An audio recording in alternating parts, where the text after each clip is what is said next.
स्वागत है आपका हिंदी मस्त मूवीज चैनल पर। आज हम 2022 की ब्लॉकबस्टर मूवी डीजे टिल्लू के बारे में बात करने वाले हैं, तो चलिए शुरू करते हैं। तो मूवी का पहला सीन ही हॉस्पिटल में दिखाया जाता है, जहां हीरो घायल हो चुका है और उसको आईसीयू वार्ड में ले जा रहे हैं। इस बात का पता चलने पर उसके पेरेंट्स हॉस्पिटल आ चुके हैं और वो काफी घबराए हुए हैं। हम देखते हैं कि हीरो के पिताजी अपनी पत्नी को चिल्ला रहे हैं कि उसी के लाड़ प्यार ने हीरो को बिगाड़ दिया है। और वो बोलते हैं कि जब हीरो पैदा हुए थे तो उनका नाम बड़े प्यार से फ्रीडम फाइटर बाल गंगाधर तिलक के नाम पर रखा गया था, पर उसने काफी कूल दिखने के लिए अपने नाम को डीजे टिल्लू को चेंज कर दिया था। अब इसी की एक बैकग्राउंड स्टोरी है कि अपना हीरो है लड़कीबाज, बहुत ही लेजी और जो भी काम दो वो उसमें फेल। जैसे कि हीरो के पिताजी ने पहले उसे एक एक बॉक्सिंग ग्लोव्स खरीद के दिया था, क्योंकि हीरो को बॉक्सिंग बहुत पसंद था, पर वो एक लड़ाई झगड़े में जाकर मार खाकर आ गया था। इसके बाद पिताजी ने उन्हें एक इंटरनेट शॉप खोल के दिया था, पर उसमें भी उसी ने लड़कीबाज करने पर पकड़ा गया और उसमें 3 लाख का नुकसान आ गया। अब इस बार हीरो ने अपना नया शौक पाल रखा है, वो है डीजे। इसी के लिए उसका नाम बन गया था डीजे टिल्लू। ये हो गया हीरो का इंट्रोडक्शन। एक दिन डीजे टिल्लू और उसके पिता के बीच लड़ाई हो जाती है, जिससे डीजे टिल्लू अपना मूड ठीक करने के लिए शाम को एक पब जाता है और वहां पे देखता है अपने हीरोइन यानी राधिका को, जो उस बार में एक सिंगर की तरह काम कर रही है। और आपको अपने डीजे टिल्लू के टैलेंट के बारे में तो पता ही होगा। तो वो राधिका के पास जाकर बातचीत करके उसको फुसला देता है और दोनों मिलकर शाम को एक डेट के लिए निकल पड़ते हैं। बातचीत में पता लग जाता है कि डीजे टिल्लू और राधिका दोनों एक दूसरे को लाइक करने लगे हैं। और वो डेट के बाद टिल्लू राधिका को अपने अपार्टमेंट ड्रॉप कर देता है। उसी समय राधिका को अपने प्रेजेंट बॉयफ्रेंड का कॉल आता है और वो बोलता है कि उसे ऑफिस में कुछ काम है और उसे आने में लेट हो जाएगी। लेकिन राधिका फिगर आउट कर लेती है कि वो किसी लड़की के साथ है और उसे चीट कर रहा है। और उसके बॉयफ्रेंड को पे बैक करने के लिए या रिवेंज लेने के लिए वो डीजे टिल्लू के साथ रिलेशनशिप स्टार्ट कर देती है। यहाँ होता है एक beautiful song called Pataas Pilla. Please check it on the YouTube. बहुत ही सुंदर सॉन्ग है, music lovers will love it. इस सॉन्ग के दौरान डीजे टिल्लू और राधिका एक दूसरे को और भी पसंद करने लगते हैं। सॉन्ग खत्म होता है, मूवी आगे बढ़ती है और हमें दिखाया जाता है कि राधिका के प्रेजेंट बॉयफ्रेंड को राधिका और डीजे टिल्लू के अफेयर के बारे में पता चल गया है। राधिका अपने बॉयफ्रेंड से कन्फेस करती है कि वो डीजे टिल्लू से ही प्यार करती है और उसी के साथ अपनी जिंदगी आगे बिताएगी। इस बात से उसके बॉयफ्रेंड को बहुत गुस्सा आ जाता है और उसके बीच और राधिका के बीच लड़ाई हो जाती है, जिसमें राधिका अपने सेल्फ डिफेंस के लिए उसके बॉयफ्रेंड को पुश करती है और उसी समय दीवार पर लगे कीले से उस बॉयफ्रेंड को चोट लगकर वो वहीं पे मर जाता है। मूवी यहाँ पे कट होती है और अगले सीन में दिखाया जाता है कि डीजे टिल्लू का बर्थडे है और वो अपने पेरेंट्स को राधिका से मिलाने का प्रॉमिस किया है, पर राधिका अभी तक पार्टी में आई नहीं है और डीजे टिल्लू बहुत ही ज्यादा नर्वस है। वो राधिका को बार बार कॉल मिला रहा है पर वो अटेंड नहीं कर रही है। कुछ देर बाद राधिका उसे वापस कॉल करती है और बोलती है कि वो पार्टी पर नहीं आ सकती क्योंकि वो प्रॉब्लम में अटकी हुई है। डीजे टिल्लू उसे हेल्प करेगा बोलकर उसके अपार्टमेंट की ओर निकल पड़ता है। अपार्टमेंट पहुंचने पर फ्रेश होने के लिए डीजे टिल्लू रेस्टरूम जाता है और वापस आने पर देखता है कि उसके घर में राधिका के साथ कोई लड़के की तस्वीर लगी है। वो सोचता है कि वो शायद राधिका का कोई भाई या कजिन होगा, पर तभी वो देखता है कि उसी आदमी की लाश नीचे पड़ी हुई है। वो बहुत शॉक हो जाता है और भागने की कोशिश करता है, पर राधिका ने सारे डोर्स को लॉक कर दिया है। उसके बाद राधिका उसे कॉल करती है डीजे टिल्लू को और बोलती है कि वो उसे एक ट्रूथ बताएगी, पर उसे बहुत ही खामोश रहना पड़ेगा। ये बोलकर वो दरवाजा खोलती है और डीजे टिल्लू को जो जो हुआ सब कुछ बता देती और बोलती है कि ये सब डीजे टिल्लू के कारण ही हुआ है, क्योंकि उसके बॉयफ्रेंड को पता चलने पर उसने कन्फेस कर दिया था कि वो डीजे टिल्लू के साथ ही रहेगी।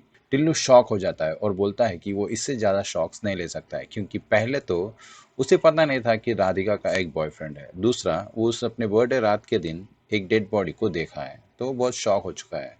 और वो बोलता है कि पुलिस को इन्फॉर्म कर देते हैं। राधिका उसे समझाती है कि अगर पुलिस को इन्फॉर्म किए तो वो लोग और प्रॉब्लम्स में फंस जाएंगे, क्योंकि सारे बिल्डिंग में सीसीटीवी कैमरास लगे हुए हैं और पुलिस डेफिनेटली इसको मर्डर के एंगल में देखेगी और सीसीटीवी कैमरास चेक करने पर उन्हें पता चल जाएगा कि डीजे टिल्लू और राधिका मिले हुए हैं। तो इसलिए वो लोग पुलिस को अप्रोच नहीं होते हैं और राधिका डीजे टिल्लू से रिक्वेस्ट करती है कि वो लाश को कहीं ठिकाना कर दे, और डीजे टिल्लू के पास कोई ऑप्शन नहीं रहता है तो वो भी एग्री कर देता है। वो दोनों एक सुनसान एरिया जाते हैं और लाश को ठिकाना लगा देते हैं। वापस आते वक्त वो देखते हैं कि उन्हें एक आदमी ने गाड़ी रोक दिया है और उन्हें वो लाश ठिकाने लगाते हुए वीडियो दिखा देता है। ये दोनों बहुत डर जाते हैं और बातचीत करने पर पता चलता है कि उसको राधिका के एक बॉयफ्रेंड ने भेजा है। डीजे टिल्लू फिर से शॉक हो जाता है कि अब ये नया बॉयफ्रेंड कौन है। और राधिका खुद उसका नाम रोहित बताती है। हीरो और राधिका मिलकर उस आदमी को पूछने पर उन्हें पता चलता है कि उस आदमी को 25 लाख रुपए चाहिए, तभी वो इस वीडियो को डिलीट कर देगा, वरना इस वीडियो को पुलिस के हवाले कर देगा। दोनों अपनी जान बचाने के लिए पैसे अरेंज करने का कुछ प्लान करते हैं और वहां से सीधा एक पब को जाते हैं, जहां वो मिलते हैं शैनन को। शैनन इस पब का ओनर है और उसके पास बहुत ज्यादा पैसा है, और राधिका डीजे टिल्लू को बताती है कि शैनन को राधिका पे पहले से ही बहुत क्रश है और वो कुछ ना कुछ करके उसके पास से पैसे निकाल लेगी। राधिका शैनन के रूम जाती है और उसे फुसलाकर उसके हाथ पैर बांधकर रूम पूरा चेक करने लगते हैं, और डीजे टिल्लू और राधिका को 2 करोड़ रुपए वहां से मिल जाते हैं और वहां से फरार हो जाते हैं। रास्ते में वो वीडियो रिकॉर्ड किया हुआ आदमी राधिका को कॉल करता है और 25 लाख रुपए लेकर एक जगह को आने के बोलता है। इस बीच में हमें ये पता चलता है कि वो वीडियोग्राफर को राधिका की लाइफ स्टोरी के बारे में कुछ नहीं है। उल्टा राधिका ने खुद अपने बॉयफ्रेंड का नाम रोहित बताया था, तो उसने बस उसी नाम को लेकर ये लोग को ब्लैकमेल कर रहा है ताकि ये लोग को पैसे मिल सके। कॉल कट होने के बाद राधिका और डीजे प्रिलू के बीच उसके पास्ट रिलेशनशिप्स को लेकर लड़ाई हो जाती है और वो लोग गाड़ी रोककर लड़ने लगते हैं। तभी पेट्रोलिंग के लिए निकली हुई पुलिस उन दोनों को लड़ते हुए देख लेती है और कांस्टेबल्स को डीजे टिल्लू को अरेस्ट करने को बोलती है। राधिका गुस्से में होने के कारण डीजे टिल्लू को सेव भी नहीं करती है और कांस्टेबल्स डीजे टिल्लू को लेकर चले जाते हैं। सीन यहीं पे कट होता है और अगले सीन में हम देखते हैं कि कांस्टेबल्स डीजे टिल्लू को लेकर हथकड़ी बांधे हुए हैं और वो लोग एक चाय दुकान में बैठे हैं, जहां कांस्टेबल्स बोल रहे हैं कि इंस्पेक्टर बहुत हरामी आदमी है, क्योंकि इससे पहले भी कोई क्राइम केस सॉल्व करने पर उसने 10 लाख रुपए अपने पास रख के कांस्टेबल को सिर्फ 5,000 रुपए दिए थे। इससे वो इंस्पेक्टर के ऊपर बहुत गुस्सा है। तभी हम देखते हैं कि कांस्टेबल्स के पीछे एक लड़का गन लेके खड़ा हुआ है और वो और कोई नहीं है, शैनन है, जिसके 2 करोड़ रुपए लेकर राधिका और डीजे टिल्लू फरार हो गए थे। ये सारी बात सुनकर शैनन 50,000 रुपए कांस्टेबल्स को दे देता है और वो लोग डीजे टिल्लू को शैनन के हवाले कर देते हैं। शैनन टिल्लू को अपने 2 करोड़ रुपए पूछता है, वरना वो उसे जान से मार देगा। टिल्लू अपनी जान बचाने के लिए बोलता है कि उसे राधिका और पैसे कहाँ हैं ये उसे पता है, और वो दोनों सीधा उसी जगह निकल पड़ते हैं जहां पर टिल्लू को पुलिस ने अरेस्ट किया था। पर पहुंचने पर वो शॉक हो जाते हैं, क्योंकि वहां पर ना पैसा रहता है, ना उसकी कार, ना राधिका। शैनन को बहुत गुस्सा आता है, पर वो टिल्लू पर भरोसा करता है कि शायद वो सही बोल रहा है। टिल्लू बोलता है कि उसे कि हम दोनों एक और जगह जाते हैं, वहां पर पक्का राधिका मिल जाएगी, और वो दोनों सीधा उसी जहां निकल पड़ते हैं जहां पर उन्होंने एक लाश को दफनाया था। वहां पहुंचने पर वो राधिका को मिलते हैं और टिल्लू राधिका पर चिल्लाता है कि उसने क्यों पुलिस को उसे अरेस्ट करने दिया और वहां से क्यों चली गई। राधिका स्टोरी बोलती है कि टिल्लू के अरेस्ट होने के बाद पुलिस ने उसे अपने घर ड्रॉप करने को बोला, ताकि वो वुमेन सेफ्टी के ऊपर ज्यादा महत्व देता है। लेकिन घर पहुंचने पर पुलिस ऑफिसर को वहां पर एक खून के ड्रॉप्स मिले और उसे पता चल गया कि वहां पे कुछ हुआ है। राधिका ने बड़ी चालाकी से उसे अपने जाल में फंसाकर उसे बांध देकर उसका फोन लेकर भाग आई है, वरना वो सारे पुलिस डिपार्टमेंट को इन्फॉर्म कर देगा। और वो ये भी बताती है कि उसने उस ब्लैकमेलर के पास से अपना फोन ले लिया है। टिल्लू राधिका से पूछने वाला ही रहता है कि ब्लैकमेलर बिना पैसे लिए फोन और वीडियो कैसे दे दिया। इतने में शैनन आकर बोलता है कि अपने 2 करोड़ वापस दो, वरना वो दोनों को जान से मार देगा। राधिका बताती है कि वो 2 करोड़ एक पास के होटल में है और वहां पर चलने पर शैनन को सारे पैसे वापस दे देगी। रास्ते में टिल्लू और राधिका उस ब्लैकमेलर का फोन ऑन करके वीडियो डिलीट करने को ट्राई करते हैं, पर वो फोन स्विच ऑफ रहता है, इसलिए वो वीडियो को डिलीट नहीं कर पाते। तभी पीछे से फायरिंग की आवाज आती है और हम शॉक हो जाते हैं, क्योंकि बंधा हुआ पुलिस ऑफिसर वापस आ गया है और वो राधिका और इन गैंग को मारने के पीछे पड़ा है। यहाँ पर होती है एक जबरदस्त चेस। टिल्लू अपनी गाड़ी भगाता है, पर पुलिस ऑफिसर उसे चेस करता हुआ रहता है। तभी शैरन अपनी गन निकालकर पुलिस ऑफिसर के कार के टायर पर फायर कर देता है, जिससे वो गाड़ी पंचर हो जाती है और पुलिस ऑफिसर वहीं रुक जाता है। टिल्लू अपना दिमाग लगाकर एक ऐसा टर्न लेता है जहां से शैनन ब्रिज के ऊपर से नीचे गिर जाता है, और अब सिर्फ टिल्लू और राधिका और 2 करोड़ रुपए बचे हुए हैं। वो दोनों सीधा होटल सितारा जाते हैं। वहां पर टिल्लू बोलता है कि अब उसे और प्रॉब्लम से नहीं फंसना है और उसे अब से ये केस हैंडल करने दो। वो बाथरूम जाकर शैनन को फोन करता है कि उसके 2 करोड़ रुपए होटल सितारा में है और वो पुलिस ऑफिसर को आकर यहाँ पर ले ले, ताकि वो उसे 2 करोड़ वापस दे दे, और पुलिस ऑफिसर को उसका फोन। बाहर आके देखने पर हमको मिलता है एक बड़ा सा शॉक, क्योंकि उस रूम में ना ही राधिका रहती है, ना ही 2 करोड़ रुपए। तभी शैनन और पुलिस ऑफिसर आ जाते हैं और पैसे ना होने के कारण और पुलिस ऑफिसर का फोन ना होने के कारण डीजे टिल्लू को बहुत मारते हैं, जिससे वो घायल हो जाता है। यहाँ हमें ये पता चलता है कि राधिका एक कॉन वुमन है, मतलब एक चोर, जो अमीर लोग को फंसाकर मौका देकर उनके पैसे लेकर भाग जाती है। स्टोरी वापस पहले सीन पर आ जाती है जहां डीजे टिल्लू को हॉस्पिटल के आईसीयू वार्ड में ले जा रहे हैं और उसके माता पिता घबराए हुए हैं। कहानी आगे बढ़ती है और टिल्लू को कोमा से होश आता है। डॉक्टर बोलता है कि टिल्लू को सर पर चोट लगने के कारण वो अपने पास्ट को भूल गया है और वो किसी को याद नहीं रखता। टिल्लू खुद अपने माता पिता को अंकल और आंटी बुला रहा होता है। ये सब वो पुलिस ऑफिसर और शैनन चुपके से देख रहे होते हैं कि टिल्लू को अगर कोई इन्फॉर्मेशन याद आ जाए तो वो जाके अपने पैसे ले लेंगे, पर टिल्लू एकदम बच्चे की तरह बिहेव कर रहा होता है क्योंकि उसे कुछ याद नहीं है। इस पुलिस ऑफिसर और शैनन को एक और आदमी भी नोटिस कर रहा होता है और वो है ब्लैकमेलर। ब्लैकमेलर एक दिन चांस देकर टिल्लू को एक रूम के अंदर ले जाता है और बोलता है कि राधिका ने पैसे देने का नाम बोलकर उसके सर पर बॉटल फोड़कर वहां से भाग गई। और वो ब्लैकमेलर टिल्लू को बोलता है कि अगर एक हफ्ते के अंदर उसे वो 25 लाख रुपए नहीं मिले तो वो इस वीडियो को पुलिस ऑफिसर को शेयर कर देगा। अगले दिन हेड कांस्टेबल उस ब्लैकमेलर को पकड़कर इंस्पेक्टर के आगे प्रेजेंट कर देता है और बोलता है कि ये बंदा डीजे टिल्लू के आसपास ही घूम रहा है। ब्लैकमेलर बोलता है कि उसके पास एक ऐसा वीडियो है जहां पर राधिका और डीजे टिल्लू मिलकर एक लाश को ठिकाने लगा रहे हैं। इंस्पेक्टर अपना फोन वापस लाने के लिए यही सही मौका है समझकर बोलता है कि अगर उसे कोर्ट में पेश किया जाए तो यही बात बोलनी होगी।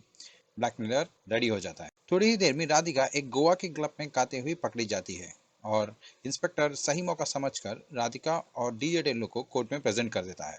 जज के पूछने पर डीजे टिल्लू बोलता है कि उसके सर पर चोट लगी है और उसे कुछ पास याद नहीं है। तो उसी समय इंस्पेक्टर इस ब्लैकमेलर को कोर्ट में प्रेजेंट करता है। लेकिन यहाँ होता है एक ट्विस्ट। ब्लैकमेलर डीजे टिल्लू और राधिका के बजाय कोर्ट में ये गवाही देता है कि इंस्पेक्टर और राधिका ने मिलकर उस आदमी को मारा है और ठिकाने लगाया है। और इसी समय हेड कांस्टेबल भी मोबाइल फोन लेकर जज को प्रेजेंट करता है और उसमें एक वीडियो प्ले करने पर यह दिखाया जाता है कि इंस्पेक्टर राधिका के पीछे पीछे जा रहा है और उसके अपार्टमेंट से बनीन और चड्डी में निकल रहा है। इस बात से जज को तो एक भरोसा आ जाता है कि इंस्पेक्टर और राधिका के बीच कुछ है। तभी जज और मीडिया को कुछ वीडियोस आते हैं और इमीडिएटली देखते हैं कि वो इंस्पेक्टर के खिलाफ वीडियोस है। यानी इंस्पेक्टर एक गांजाबाज है, ड्रग्स एडिक्ट है और वो खुलेआम ड्रग की डीलिंग कर रहा है। इस वजह से जज इंस्पेक्टर और राधिका को जेल में डाल देती है और डीजे टिल्लू सेफ हो जाता है। बैकग्राउंड ट्विस्ट ये है कि डीजे टिल्लू की कोई याददाश्त खोई नहीं है। वो ब्लैकमेलर को पकड़ के पैसे देकर गवाही चेंज करने करा दिया है और सीसीटीवी कैमरा से राधिका के घर की वीडियो रिकॉर्डिंग लेकर हेड कांस्टेबल को पैसे देकर उसको भी इंस्पेक्टर के खिलाफ गवाही देने के लिए वो वीडियो प्रेजेंट कर दिया है। सीन कट होता है और हमें आगे दिखाया जाता है कि डीजे टिल्लू अब एक नए रूप में है और वो सीधा सेंट्रल जेल जा रहा है और राधिका को मिलता है। वो बोलता है कि वो तो सिर्फ याददाश्त खोने की नाटक कर रहा था और वो हॉस्पिटल बैठकर सोचने लगा। तो उसे एक ऐसा आइडिया आया कि राधिका के पास सिर्फ सिंगिंग एक ही टैलेंट है तो डेफिनेटली वो कहीं ना कहीं तो सिंगिंग कर रही होगी। तो उसने सारे मेट्रो सिटीज के पब्स के जहाँ सिंगिंग अलाउड है उसकी डिटेल्स निकाली और वहां पे एक जगह राधिका का पता चल गया और उसने ही इंस्पेक्टर को राधिका के बारे में भी इंफॉर्मेशन दिया था सीक्रेटली और ऐसे राधिका भी पकड़ी गई।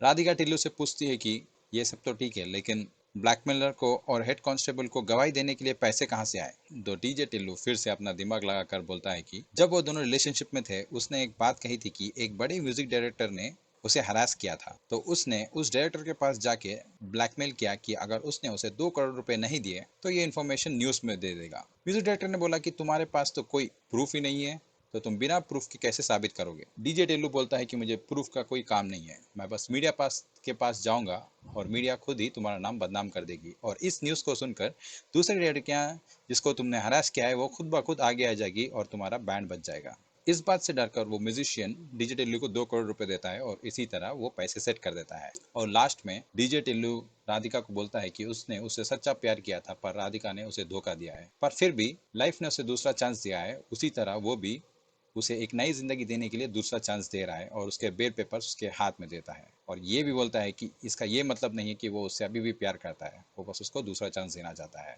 स्टोरी के एंड में हमें ये दिखाया जाता है कि डीजे टिल्लू कहीं ट्रिप में जा रहा है और शैनान उसे कॉल कर रहा है अपने 2 करोड़ रुपए अभी भी मांगने के लिए। लेकिन डीजे टिल्लू उसे बोलता है कि वो 2 करोड़ रुपए कहीं पेरिस में है और यहीं पे टू बी कंटिन्यूड आके मूवी समाप्त होती है। अगर आपको वीडियो ठीक लगे और ऐसे ही वीडियोस चाहिए तो चैनल को प्लीज सब्सक्राइब कीजिए और हमें इंकरेज कीजिए। Thank you, take care, and stay safe.